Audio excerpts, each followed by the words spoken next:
Hi, I'm Gloom, and I like to talk about shit.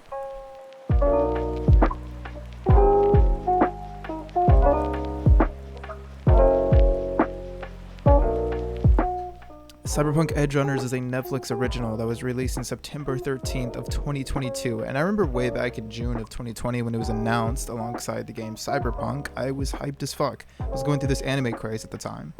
Though this isn't really a traditional anime, it's more like Avatar The Last Airbender anime. It was made by a Japanese studio, but overlooked by Polish CD Projekt Red that had most of the writing. It took the mass audience by storm on release, but I was distraught from the T-posing drifting through walls at a molecular level police officers in the game that I just didn't watch it for a really long time.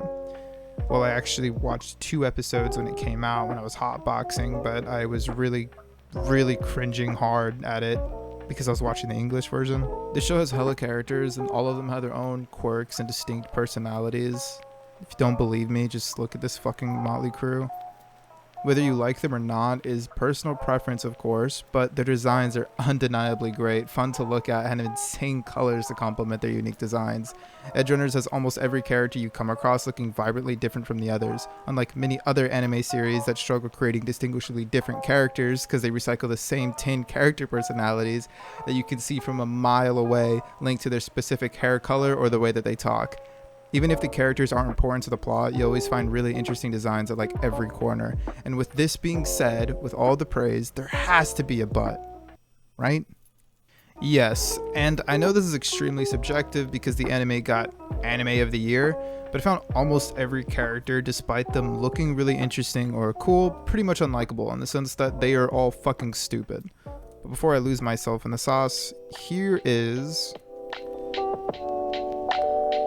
Edgerunners begins with police chatter on a rainy night, and the boys are doing some guard duty on a crime scene, I believe, talking about life, when suddenly they're interrupted by a double barrel to the fucking face. The officer in question has his brain splattered across his shot, and has this cool shot where the double barrel opens and this dramatic steam emits with the shells popping out like some pop rocks. It's pretty fun to look at. A shootout breaks loose, and he actually dominates the helpless officers, taking every single one of their lives until they call for backup. Militech. These guys are like SWAT, skull-fucked the Navy SEALs, and they had an oral baby. And once he was killed, it wakes you up to our protagonist, David. David is watching the entire thing in a VR-like state for his enjoyment. It begins to sink in that this world is really fucked up. Something is wrong if this is the normal. Pretty fun introduction, I won't lie. David only has a mother who works non-stop to make ends meet, then encourages his son to do his best and be responsible. You know, good mom stuff. Well, David attends a school for parents to throw money at, though he's smart enough to be consistent. What turns his life on its head is using a faulty update at school, causing a crash of the student's gear, putting him in huge debt to the school. His mother was informed of it and picked him up to drive him home. Though a precious moment happens where instead of biting his head off, she tries to understand him. This is shortly lived as once again Night City strikes and they get caught in the middle of assassination, killing his mother. If this sounds cool to you, then go watch the rest of the episode at Netflix, because there's going to be a lot of spoilers from now on.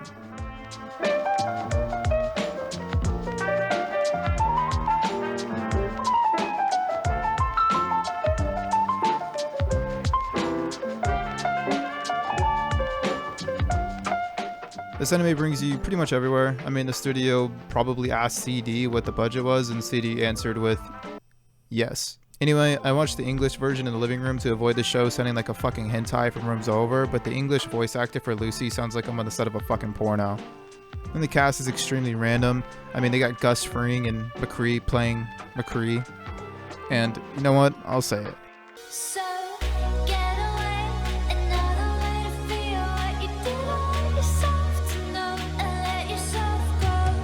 The song is not good. It's like subjectivity and all that, but so many people say this song tugs at their hearts upon listening, but when I think back to that scene, I'm just fucking giggling. If you don't know what I'm referring to, then I'm going to give you a second to click away. I know I already said spoilers, but this is the very end scene.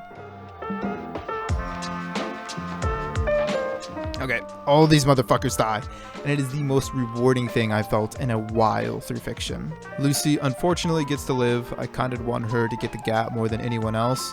I genuinely think that she is the worst character in the show. I mean, her entire personality in the start is an over-sexualized young woman for the main character, aka protagonist projection, to dream about, with tons of immature thoughts from an immature young man about sleeping with her. I don't think the dialogue is unrealistic for David, given his age. I just think that with his mother literally being fucking dead, sex would be the last thing he'd be chasing once he got his money. I thought he wanted to pay off his bills so badly since it repeatedly shows scenes of him having to sneak in.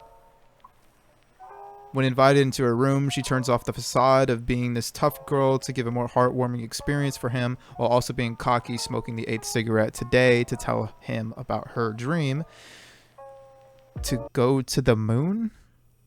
I don't know if it was the English voice acting that got to me, but I bursted out laughing when I heard this. It just sounds ridiculous. Anyway, to show him how serious she is about it, she has this VR-like state thing that I talked about earlier called a brain dance. They both lay down together and jump around the moon, having this like little moon date. When David is just manhandled, then fucking knocked out towards the end. Wakes up to someone literally holding him upside down, talking about how they're going to end his life or rip it out of his fucking spine, which is the Sandevistan thing. Cat's out the bag. Lucy stabbed him in the back. Then this is where David ends up trying to save his life by proving his potential to this ragtag gang. You'd think there would be one of many lessons David would learn, that trust is something to spare in Night City, or he was just too careless. But no, he doesn't learn his lesson, and this becomes a repeating theme with David. The guy goes through everything you can think of at a young age, enough to traumatize him, but he learns absolutely fucking nothing from all of it, spitting on the grave of everyone who dies around him. To build on the relationship that CD forces upon you, David and Lucy's relationship has no fucking chemistry. It goes like this. David is upset that he was betrayed by a criminal who he met yesterday and forgives her the next episode because Maine basically says it wasn't personal. David is just a horny guy, and all of his choices are made for a woman he's never met before and knows nothing about other than that she wants to go to the moon for some fucking reason. On-screen dialogue between them says nothing about their relationship as well. Later in the series, Lucy has this episode and she becomes apartment ridden and only talks to David from their apartment. Oh yeah, they finally fuck. Anyway, they're watching TV and Lucy is trying to talk David down from getting more cybernetics because he has been feeding himself vibranium like it's fucking mac and cheese. She wants to prevent him from going cyber psycho. Want to know why she's traumatized from cyber psychos? Because David's mentor, the guy who was in charge of their crew, went cyber psycho and killed the closest people to him and everyone in that fucking building. His response is, no, I've got to keep going for your dream. And she has the gall to smirk saying, I can't believe you remember that, when the entire reason he's on the brink of cyberpsychosis is because you basically date raped the dude, and he responded to that betrayal with, I'll do you one better, I will commit crimes with you and your buddies. To touch on the fact that David is on the brink of becoming the Terminator, his mentor, or the guy who was going to blow his face off, suffered a lot from cyberpsychosis. He killed relentlessly, harming the people he cares about, but keeps shoving his will to the brink of insanity for his friends to escape in the end, after realizing what he's going to inevitably become, a subject to Night City. And David is knowledgeable of all of this and makes the exact same mistake later in the series, becoming a selfish prick who wants to die in a blaze of glory. I mean, the entire situation where Maine goes insane is the reason Lucy leaves the game in the first place, and the reason David's emotions essentially leave.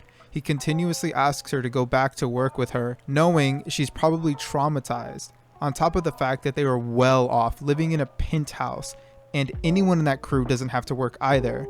It doesn't make sense in a story perspective, but the story must go on, so his decisions feel like they're made to push the plot forward and not a decision that David would actually make. And this makes his arc fall flat for me. Ever since that night, due to the time skip, Lucy seems almost pathetically helpless from her previous independent, cocky self.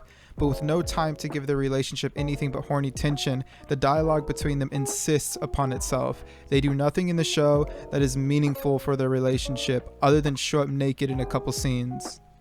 As I said, she is traumatized, so it is a little bit explainable, but they do this time and time again in anime where the protagonist has a girl that he is in love with or that he likes, and they are a strong protagonist, but then something happens in the show where they are completely dependent on the protagonist and their personality is just overshadowed and it is a shell of its former self instead of embracing it and becoming a strong female lead. You can't possibly convince me that Lucy wants to be with David after David becomes the entire embodiment of everything that she doesn't fucking like about Night City.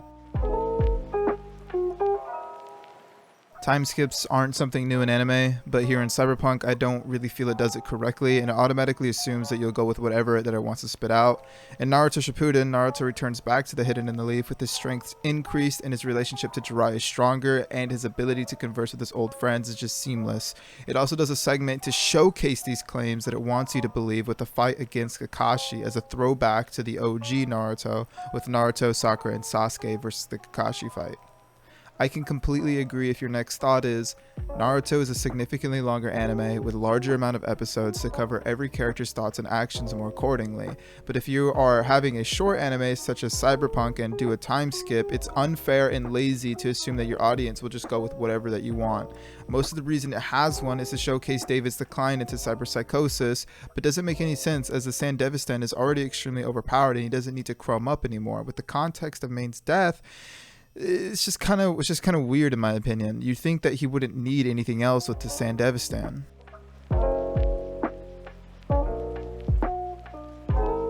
Tragedies are my favorite. I love them in almost every movie I watch, but the difference between a bad tragedy and a good tragedy is its ability to allow yourself to connect to the characters that have been killed off.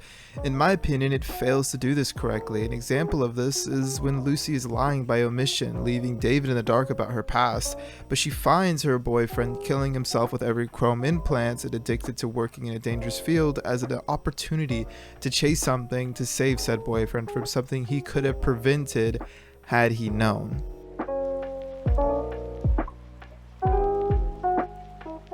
Alright, with that out of the way, I wanted to leave you guys with some positive stuff. I don't want you guys to leave the video with a negative rant, so I'm going to go into the things that I actually liked about the show.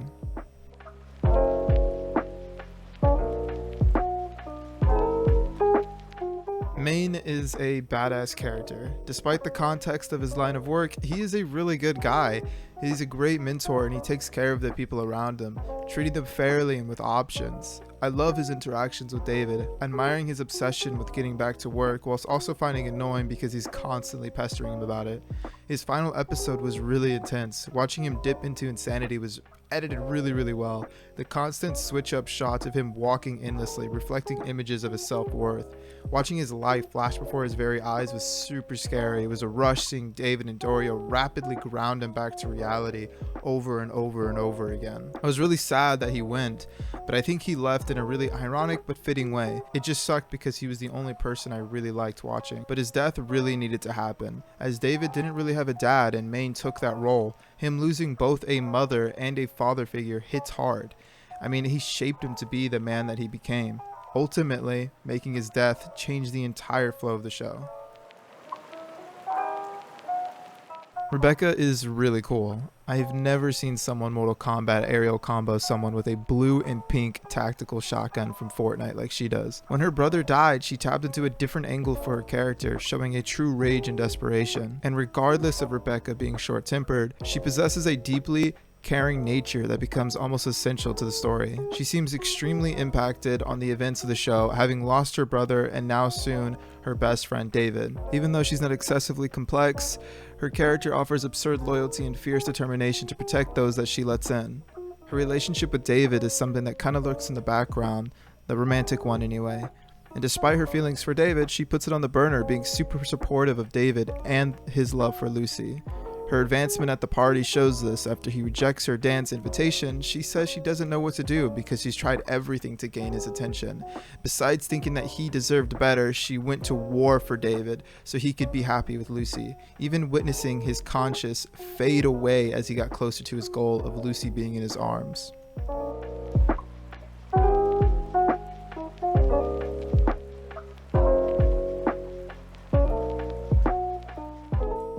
Then, Finally, the last bit. Adam Smasher is seriously fun to see on screen, and I like that he's actually insanely terrifying in the world that he presents in. He doesn't give a shit about anyone or anything except completing the task that he has been assigned to. He just insults David while he effortlessly tears him apart, making like his advancements hopeless. David's anyway. It was a huge wake-up call. So far, it's made the main cast gang seem really powerful in protagonist terms, but Adam smashes them like ants, whipping you back to reality that they never even mattered in the grand scheme of things, or at all.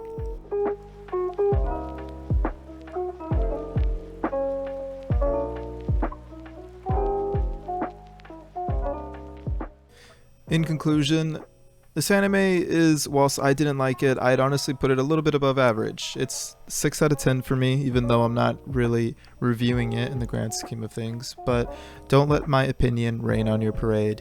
Anyone can enjoy anything, and that's perfectly fine.